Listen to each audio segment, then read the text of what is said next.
بسم الله الرحمن الرحيم ذلك الكتاب لا ريب فيه هدى للمتقين. Kita sampai kepada ayat ke-6 dari surat At-Tolaq. Askinuhunna min haitsu sakantum. Askinuhunna, berilah mereka tempat tinggal, yaitu wanita-wanita yang ditalak itu. Maksudnya di sini adalah talak raj'i, talak yang di situ ada masa iddah.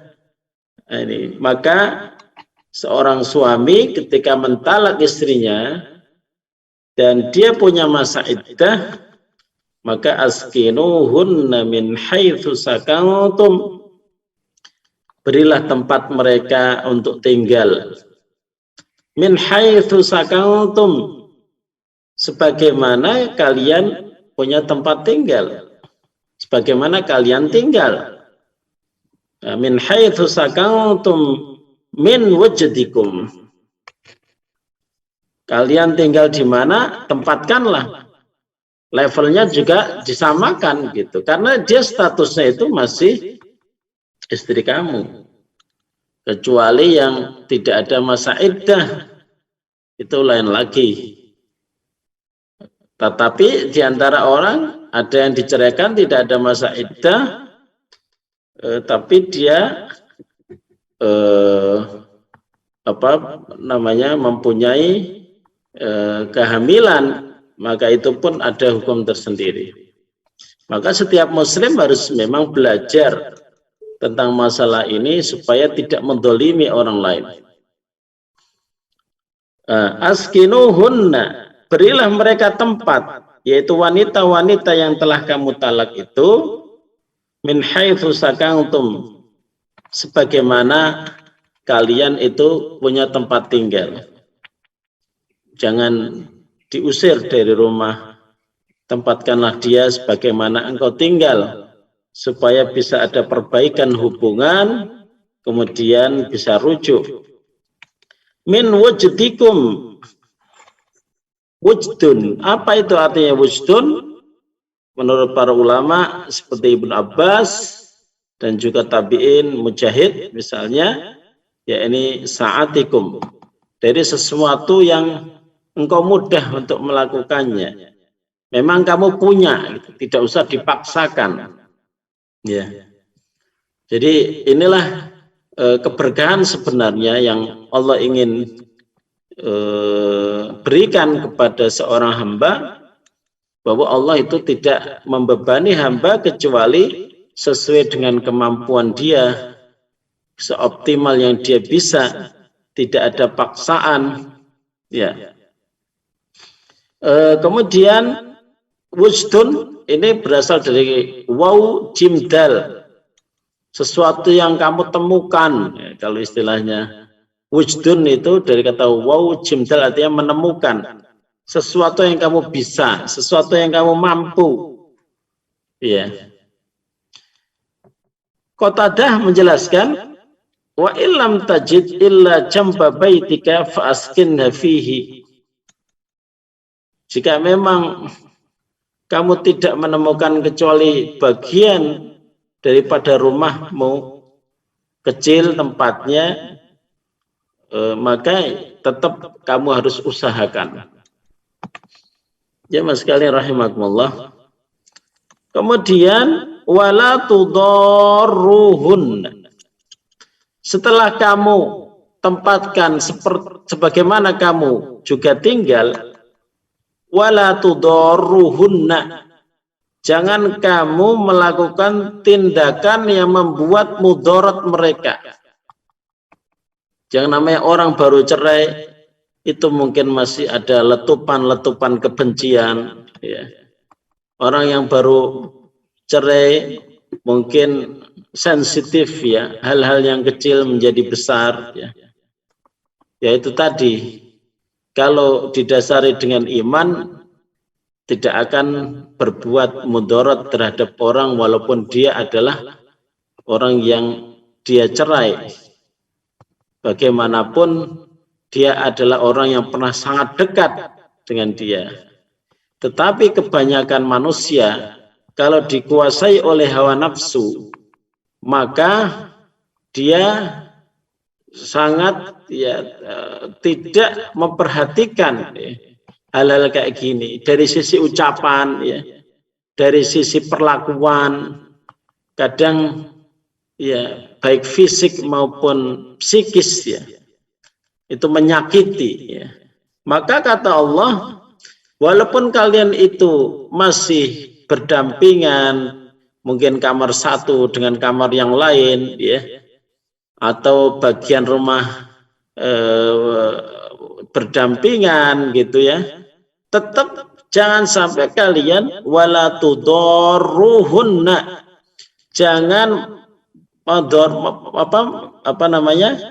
jangan berbuat sesuatu yang mudarat terhadap istri yang dicerai itu.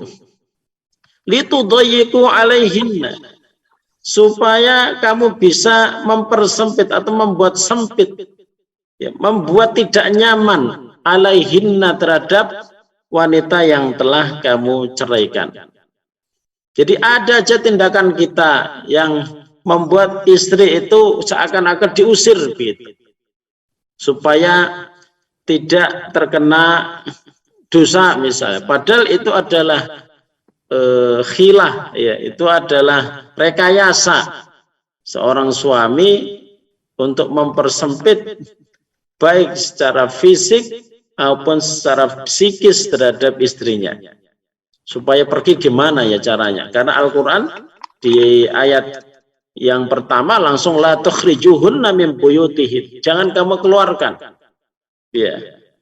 Tapi dibikin supaya nggak betah bagaimana? Enak saja dia masih merasakan mungkin mewahnya rumah misalnya, masih ada macam-macam fasilitas gitu. Supaya tidak terkena dosa, dia melakukan rekayasa. Allah lebih tahu apa yang dilakukan oleh suami terhadap istri yang dicerainya itu. Nah, ini luar biasa Wala tudorruhunna, jangan kalian berbuat mudarat yang membuat mereka para istri yang dicerai itu tidak nyaman. Litudayyiqu alaihinna, tujuannya tidak lain adalah supaya mereka pergi dari rumah. Itu jangan. Wa in kunna ulati hamlin, jika istri-istri yang kamu ceraikan itu dalam kondisi dia hamil, fa'anfiqu alaihin, maka berilah nafkah atas mereka, karena ada anak di dalam perutnya, itu adalah anakmu, hatta yadha'na hamlahun, sampai dia para wanita itu melahirkan.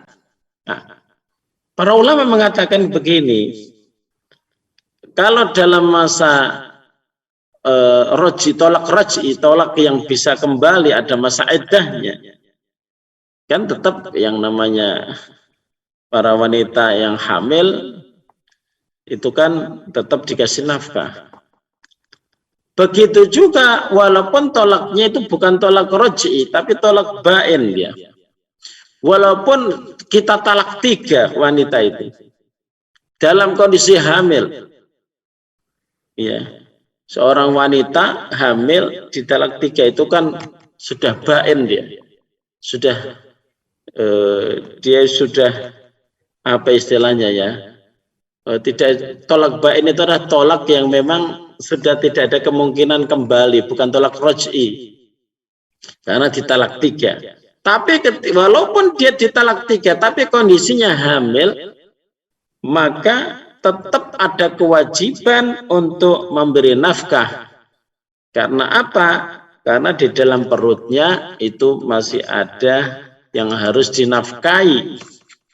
Menafkahi bayi itu wajib, ya, atau menafkahi janin itu wajib, walaupun tolaknya itu tolak bain, ya, kecuali kalau nggak ada bayinya, ya, tolak bain, ya, tolak bain kalau sudah nggak ada bayinya ya nggak ada kewajiban ngasih nafkah, karena sudah lepas betul-betul dari suami. Akan tetapi kalau di dalam perutnya itu masih ada bayi, maka fa'aufiku alaihinna, maka tetap dinafkahi, ya, berilah nafkah mereka hatta yadhna hamlahunna, sampai mereka melahirkan kehamilannya, hatta yadhna hamlahunna. Ini kita lihat bahwa istri boleh pisah, tetapi status anak itu akan abadi, ya.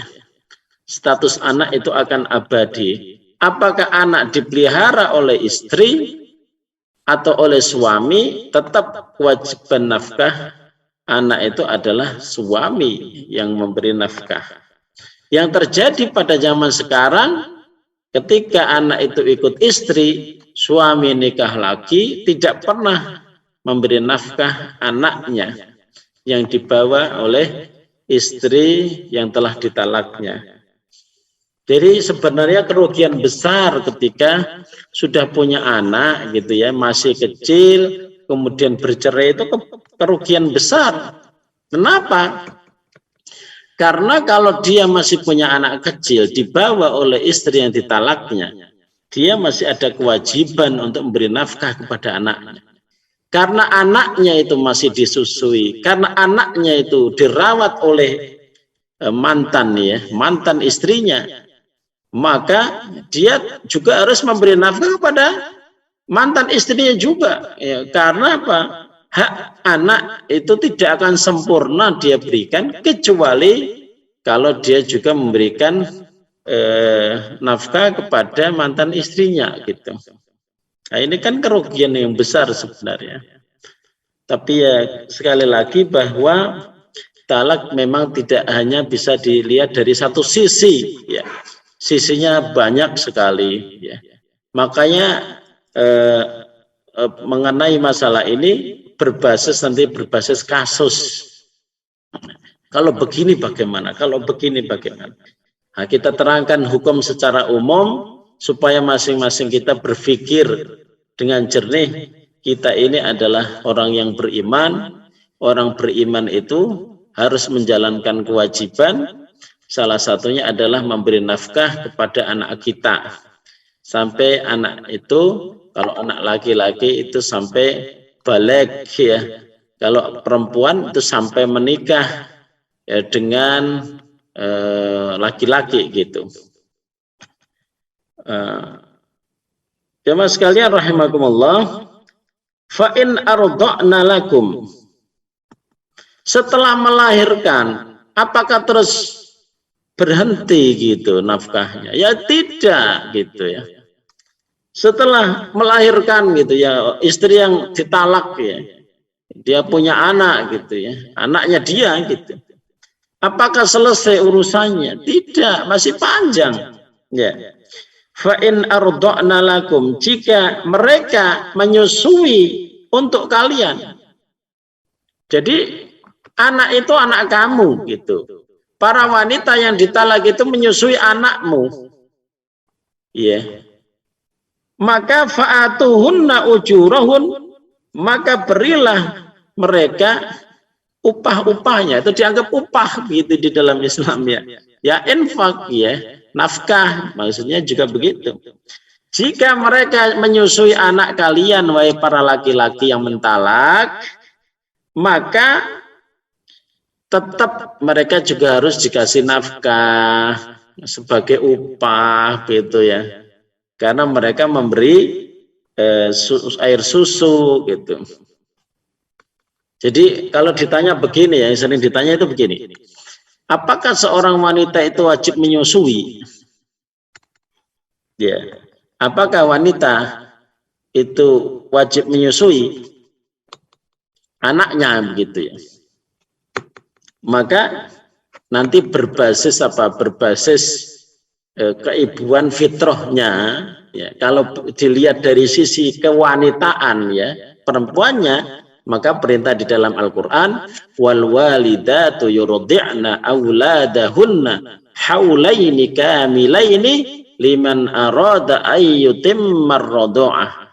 Para ibu-ibu itu menyusui anak-anaknya 2 tahun jika ingin menyempurnakan susuan gitu. Secara fitrah, kalau memang ini hukumnya melekat kepada wanita yang melahirkan sebagai seorang ibu, maka ada perintah Al-Qur'an seperti itu. Yang wajar ya memang seorang ibu ya menyusui anaknya gitu. Tapi bagi laki-laki yang mentalak istrinya karena dia menyusui, dan menyusui itu bukan pekerjaan yang ringan gitu ya, 2 tahun ya, dan keterkaitan anak dengan ibu itu sedemikian besar. Ketika menyusui kan tidak hanya butuh menyusu, dia butuh asupan, dia butuh makanan pendamping. Misalnya setelah 6 bulan sampai 2 tahun dia juga butuh makan makanan yang lain. Maka ya ini nanti kemudian wa'tamiru bainakum bima'ruf, musyawarahkan berapa jumlah yang harus kamu berikan kepada mantan istrimu yang menyusui anakmu itu. Ya, diajak musyawarah, jangan asal ngasih gitu. Ya kalau cukup, kalau kurang, kan begitu. Ya jangan sembarangan, ya. Jangan sembarangan, oh ini aku mampuku ini, loh itu gak cukup. Ya, kamu harus berusaha lagi. Wa'tamiru bainakum bima'ruf. Karena nanti rentetannya banyak di samping menyusui itu. Ada makanan pendamping, ada nanti dia sekolah mungkin mungkin butuh pembantu ya. Kalau sekolah belum ya 2 tahun ya. Butuh pembantu. Kemudian dia juga harus menyiapkan baju-baju. Banyak rentetannya ini nanti. Ya, memang rugi orang yang mentalak itu. Kalau talaknya itu hanya karena emosi, hanya karena ya, rugi karena dia harus mencukupi istrinya yang merawat anaknya itu. Lengkap. Berapa jumlah per bulan pengeluaran untuk anaknya dan untuk istrinya juga kan? Namanya istrinya paling enggak ya makan gitu ya. Makan istrinya 3 kali sehari, coba kalau dihitung. Ya, dihitung berapa itu nafkah yang harus diberikan kepada anaknya, kepada mantan istrinya juga. Itu besar. Kalau tidak dilakukan, ya dosa karena memang anak-anakmu dewe kok untuk kemaslahatan anakmu. Nah ini jamaah sekalian rahimakumullah, wa'tamiru bainakum bima'ruf. Maka perlu dimusyawarahkan. Makanya hubungan harus tetap baik supaya musyawarah itu menjadi sejuk, menjadi sesuatu yang tidak menjadi beban. Mau ketemu aja bebannya luar biasa gitu ketika sudah talak gitu kan. Ketemu dengan calon atau mantan mertua ya. Kalau mertua sih nggak ada mantan karena saya sampaikan itu menjadi mahram abadi ya. Mertua ketemu dengan mertua, beban, maka semua dimusyawarahkan. Makanya di sini kata-katanya wa'tamiru bainakum, di antara kalian. Kalau memang butuh penengah ya, orang yang bisa memberikan nasihat dengan bijak, mungkin bisa mentaksir kira-kira berapa yang harus diberikan kepada istrinya dan mantan istrinya dan anaknya, itu bolehlah mendatangkan orang-orang yang bijak. Bima'ruf, dengan baik. Istri juga jangan setor jumlah yang besar, misalnya mengklaim saya ini per bulan dengan anak misalnya nih 10 juta misalnya. Di situ ada markup ya, sehingga keberatan gitu untuk bisa ditepati atau dicukupi oleh mantan suaminya. Maka di situ ada ma'ruf, ada niat yang baik, ya. Niat yang baik sebagai seorang ayah yang ingin menafkahi anaknya, niat yang baik sebagai seorang ibu yang ingin menafkahi atau ingin mendapatkan nafkah dari mantan suaminya. Harus ada timbal balik.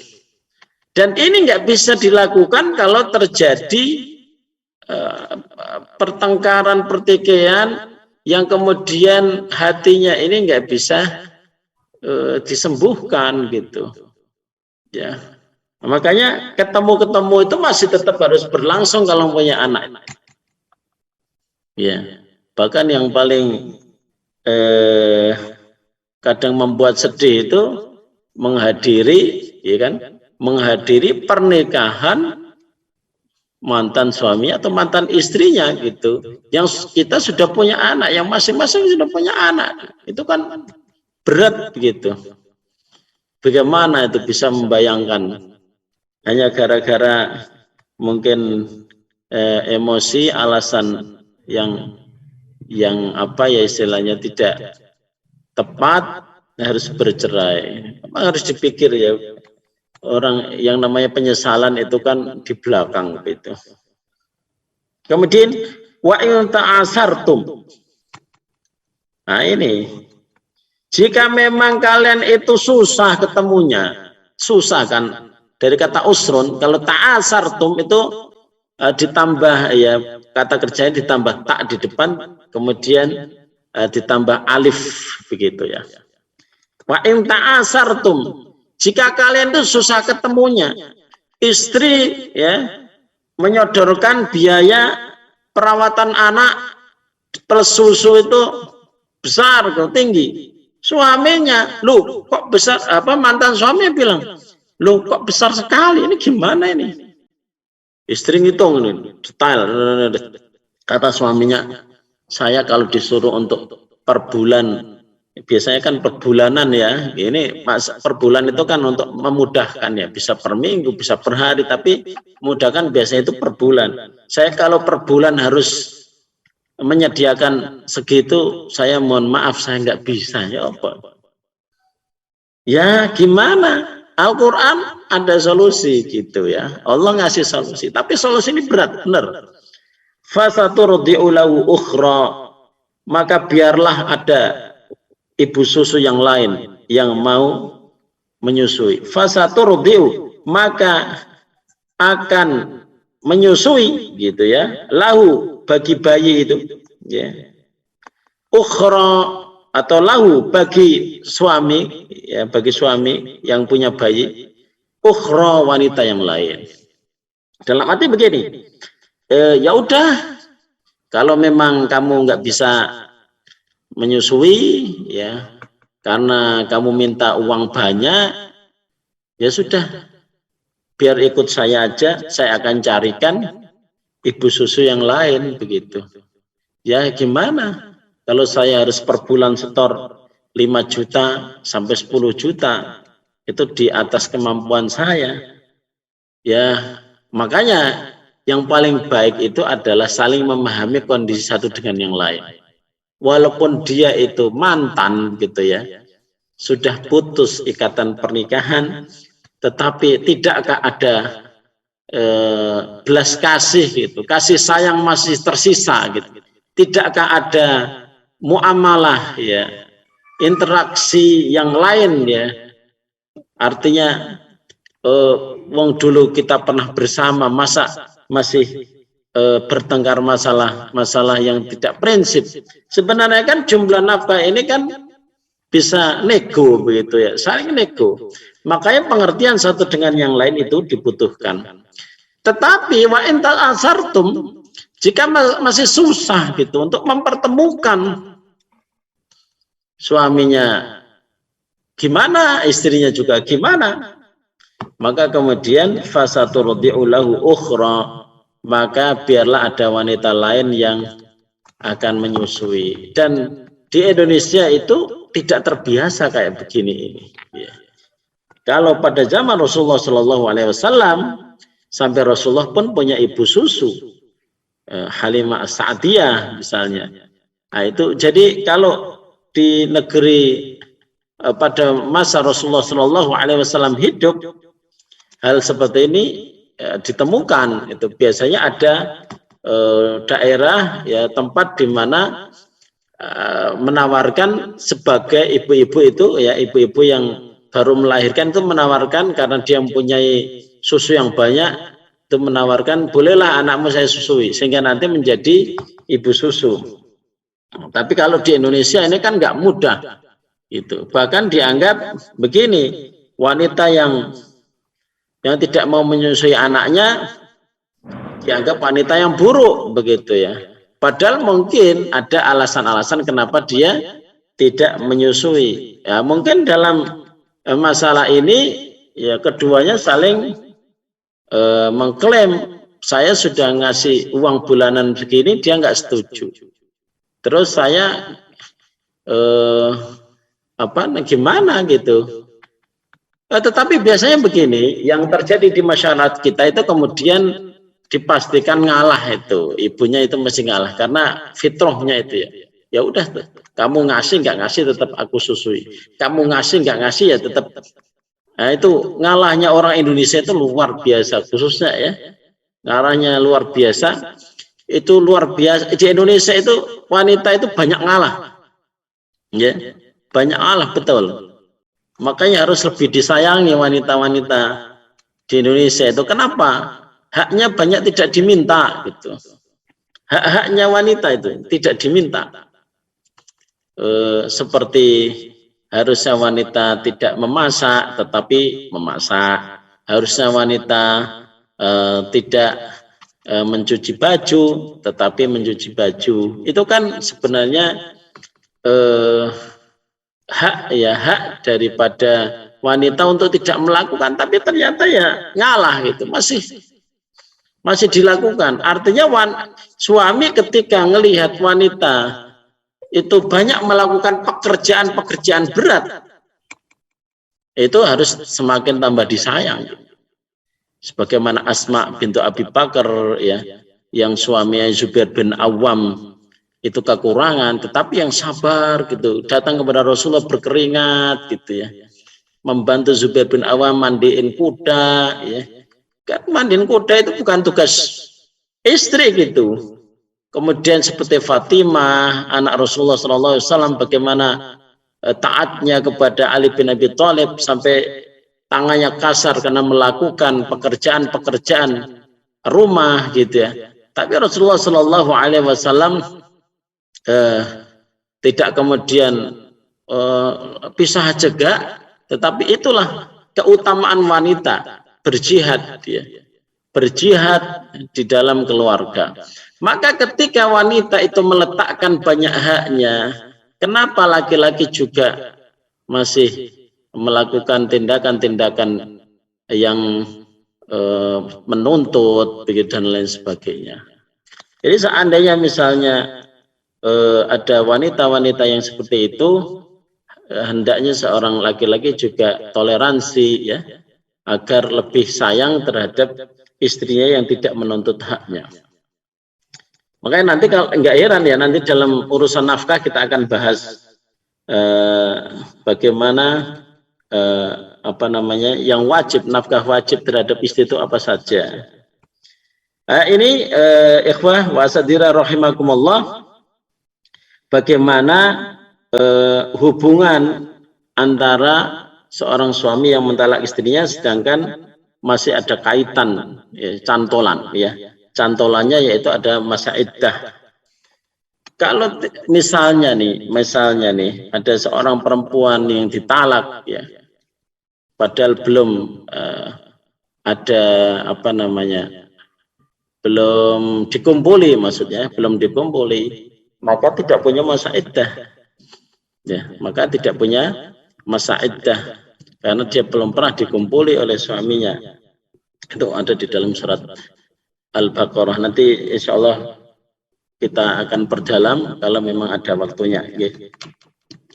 Kemudian ayat yang ke-7, liyunfiq du sa'atin min sa'atih. Ini adalah perintah Allah Subhanahu wa taala. Liyunfiq du sa'atin min sa'atih. Supaya apa?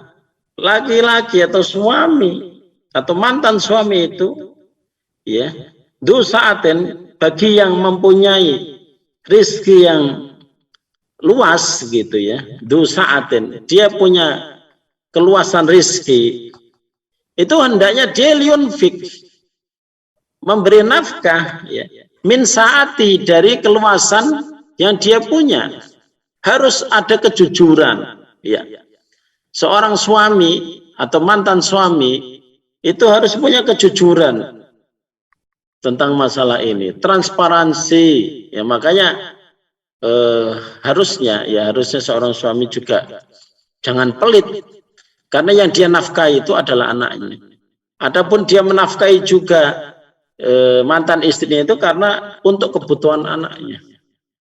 Paling enggak ketika dia sayang kepada anaknya, dia juga menjaga agar orang yang menyayangi anaknya, yaitu mantan istrinya, juga tercukupi kebutuhannya. Wa man qudira alaihi rizquhu, barang siapa rizkinya sulit gitu ya. Wa man qudira alaihi rizquhu, dan barang siapa rizkinya itu disempitkan oleh Allah ya, sulit nyari uang, falyunfiq, maka dia memberi nafkah mimma atahullah, dari apa-apa yang Allah berikan kepadanya.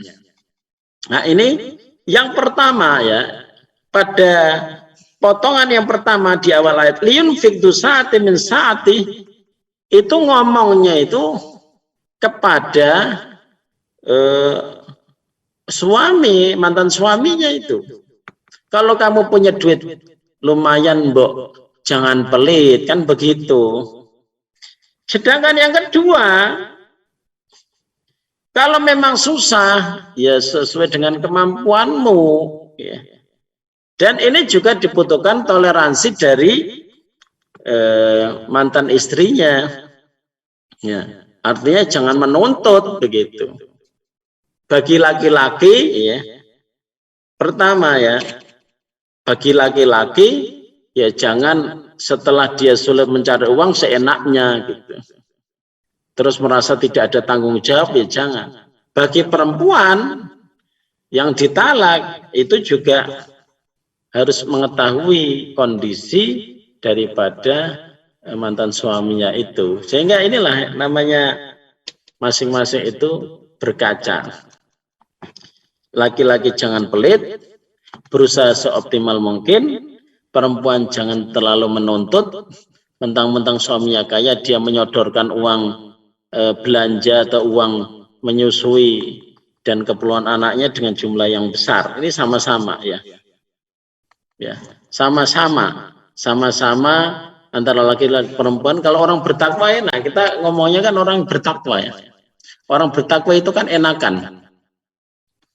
Enakan itu ya udah, kalau bagi perempuan kamu kuat berapa, bagi laki-laki yang merasa bertanggung jawab karena dia orang yang beriman, ya saya kasih ini, saya akan berusaha semaksimal mungkin, kamu butuh apa gitu. Nah, itu sama-sama itu kan bagus, enak gitu. Tapi kalau sudah tidak seperti itu, ingin apa namanya ya, namanya sifat manusia ya, itu memperturutkan pelitnya, memperturutkan suka terhadap hartanya ya, akhirnya nggak akan ketemu gitu. La yukallifullahu nafsan illa ma ataha, Allah tidak memaksa seorang pun. La yukallifullahu nafsah, Allah tidak memaksa seorang pun illa ma ataha, kecuali apa yang Allah berikan kepada dia. Jadi Allah itu kan sudah menentukan rezeki masing-masing hambanya. Allah nggak akan memaksa. Tetapi walaupun Allah nggak maksa, itu jangan kemudian dijadikan alasan. Aku kan bisanya cuma segini gitu. tapi nggak mau berusaha maksimal. Ya. Maka bekerja dengan optimal, dengan maksimal itu kewajiban bagi manusia yang mau hidup dan betul-betul beriman, ya. Jadi ada masalah seperti ini atau tidak ada masalah seperti ini. Yang namanya maksimal dalam bekerja itu adalah tuntutan dari manusia. Ya.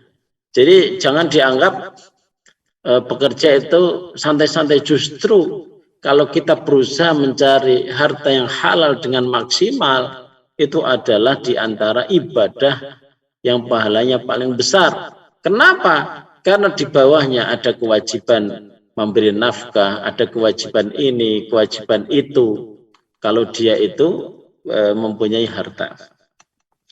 Kemudian ditutup dengan saya ja'alallahu ba'da usri yusra. Allah akan menjadikan kemudahan setelah kesulitan. Jadi setiap kesulitan itu pasti Allah akan menjadikan kemudahan. Makanya begini,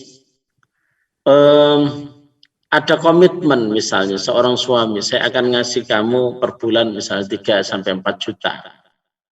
Nah, ketika komitmen itu, maka dia berusaha untuk bekerja, insya Allah Allah akan memudahkan itu. Tapi kalau memang dari awal prinsipnya itu dia lari dari tanggung jawab, maka yang akan terjadi Allah akan membuat tambah sulit itu.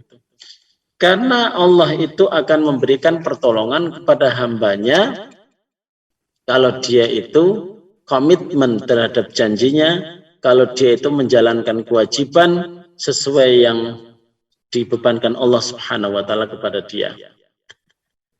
Ini nanti akan terjadi namanya dinamisasi, ya. Artinya begini, boleh jadi di awal-awal gitu ya, ekonomi lagi bagus, seorang suami memberikan nafkah kepada mantan istrinya dan anaknya itu bagus, ya. Tapi di tengah jalan kemudian suami datang kepada mantan istrinya, mohon maaf, usaha saya lagi susah, gimana ini? Nah, ini disinilah letak kemudian istri juga membantu, mantan istri juga membantu gitu. Enggak apa-apa, yang penting kamu tanggung jawab, berapapun kami terima kok, ya.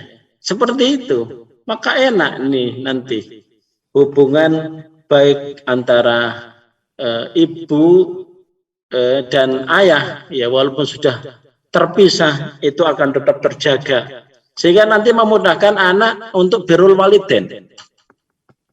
Karena biasanya birrul walidain ini terganggu gara-gara hubungan yang tidak baik antara ibu dan ayah gitu, ya. Ibunya melarang untuk ketemu ayahnya, atau ayahnya melarang untuk ketemu ibunya, macam-macam. Jadi anak ini nanti akan menuai hasil yang baik. Ketika walaupun sudah terpisah tapi hubungannya masih baik, anak ada kewajiban birrul walidain. Anak nanti akan terbantu untuk bisa birrul walidain terhadap keduanya. Ibunya menyuruh, kamu kunjungilah ayahmu, nak. Jadi jangan sampai ayahmu kamu telantarkan gitu. Ayah juga bilang, nak, kamu kunjungilah ibu yang rutin, ya. Sehingga betul-betul hubungan yang baik antara kedua orang tua ini nanti juga mensupport anaknya menjadi anak-anak yang soleh, yang berbakti kepada kedua orang tuanya. Ya. Jemaah sekalian rahimakumullah, perlu saya sampaikan di sini walaupun tidak terlalu banyak, ya, tentang kewajiban nafkah, ya, bagi suami khususnya, ya. Apa saja sih nafkah ini sebelum bercerai, ya, biar kita dapat gambaran sekilas, ya, bahwa ijma para ulama, ya, disebutkan bahwa wajib atas suami itu memberi nafkah istri dengan baik, itu meliputi tempat tinggal, baik tempat tinggal itu tempat tinggal sendiri maupun ngontrak nggak masalah. Yang penting menyediakan tempat tinggal dan yang bayar adalah suami begitu. Kemudian yang kedua adalah makanan dan minuman. Makanan dan minuman. Jadi aslinya makanan dan minuman yang diberikan kepada istri maupun anak itu dalam kondisi matang begitu.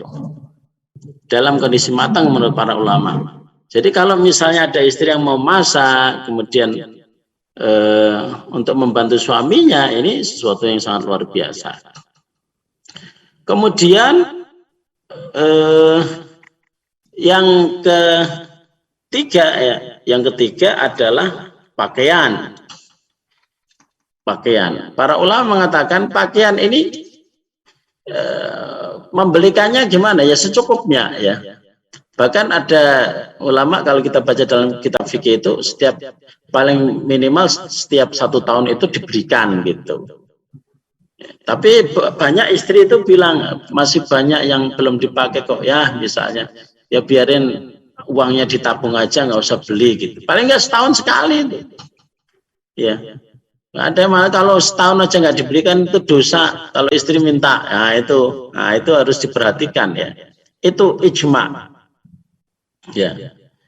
Dan juga pengobatan ya. Pengobatan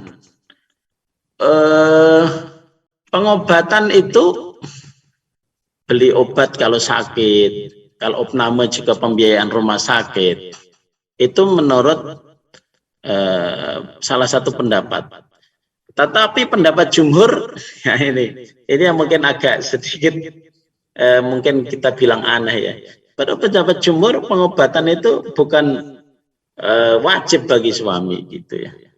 Ada ya. Jadi malah itu pendapat jumhur. Itu nanti kita baca misalnya dalam fikih Syafi'i dan lain sebagainya.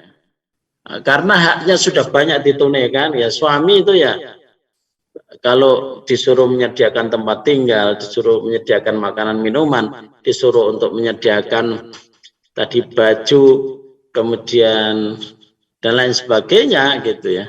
Nah, untuk pengobatan gimana? Ada yang mengatakan wajib, ada yang mengatakan tidak wajib begitu. Kalau sudah tidak wajib artinya gimana kan? Tapi kalau kita mau melihat soronya istri gitu ya, dan istri yang begitu berjuang untuk suaminya, tidak hanya ingin dikasih nafkah, tapi bahkan kadang kalau istri-istri di Indonesia itu memberi nafkah, melihat itu kayaknya pendapat yang pertama bahwa pengobatan terhadap istri wajib itu lebih kuat begitu ya. Ya, jadi jamaah sekalian rahimakumullah, mudah-mudahan sedikitnya saya sampaikan ini bisa bermanfaat karena memang waktunya terbatas. Mudah-mudahan bisa memberikan gambaran bagaimana kita berinteraksi di dalam rumah tangga, baik dalam kondisi yang normal maupun kondisi-kondisi seperti dalam perceraian. Wallahu taala alam. Aku qouli hadza wa astaghfirullahal adzim li wa lakum.